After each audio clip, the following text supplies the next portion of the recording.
Oh man, I'm glad you guys came back. I didn't think you were going to show up. Anyway, guess what? It's summertime on the Saskatchewan prairies, and that means it's time to light crap on fire for fun and for flavor, meaning grilling season. Alright, now, if you watched the last episode I did, which we were deboning leg of goat, now, that was pretty fun all in and of itself, but you know what? There's a lot more fun we could do with it, and here's what we're going to do. If you were to take those legs of goat and mince it up into bits, nice, smaller than bite size, but nice morsels. And maybe if you were to, I don't know, through the magic of the 2-second crossfade, combine in 2 cups of soy sauce, 1 tablespoon each of onion powder, garlic powder, sesame seeds, and 1 teaspoon of ground black pepper, along with half a teaspoon of cayenne pepper. Bam! Add to that 1 cup of packed dark brown sugar. The darker the better. I prefer Demerara, but maybe that's just me.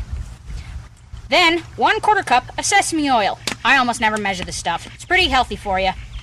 Add to that 1 3-inch piece of ginger, minced, 1 cup of water, and finally 2 teaspoons of Chinese 5-spice powder. If you don't have Chinese 5-spice powder, don't panic. It's not the end of the world. It'll still taste good even without it.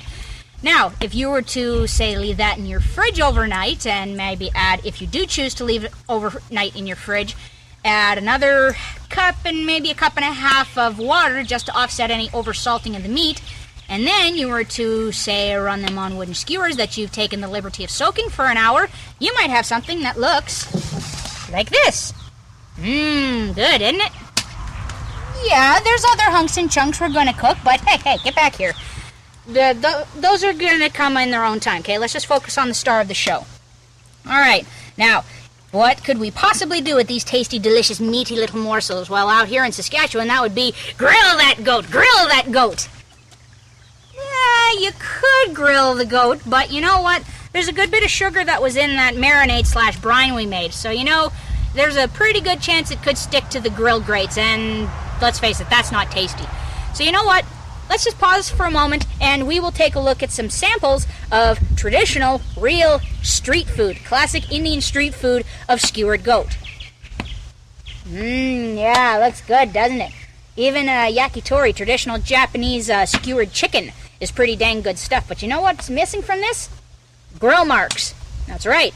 In a lot of places, it's not cooked over a grill. It's usually going to be cooked in an open air cooker of some sort, like a tandoor. So instead, say hello to my patio burner. Now we've already got a few cooking here in progress, and don't these look good. Okay? Because this is tapered, it creates what's called a Venturi effect, and that basically turns this into, well, the back end of a jet engine. And this is also why you soak the wood skewers for so long, okay? Because otherwise, you'll end up with, they'll cook too much, and then they'll form a breaking point. So you can already see some of them are pretty dark. But these guys are ready to come off. Carefully. Right up there, and we have another bowl for waiting. Alright, now, if you're anything like me, and there's always going to be a couple of people at your house who can't handle really strong spices like this, I've taken the liberty of making some orange Moroccan goat like what you saw in our No Hurry Goat Curry episode. Now, you're typically going to be able to get about maybe 4 or 5 pieces of meat on each skewer at a time, and that's okay. Now, you'll also take note, I've taken the liberty of wrapping the top of this cooker with tin foil. Why? Clean up. Makes the whole world go round.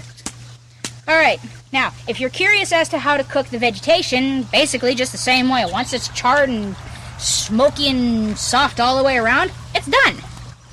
Now, since I'm the cook and I've been doing all the work this morning, I'm going to have a little snack.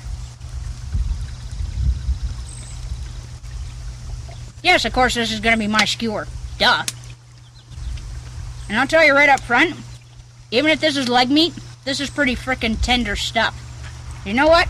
If I didn't know I was eating goat, I'd swear this was teriyaki pork from my local grocery store. It's that good.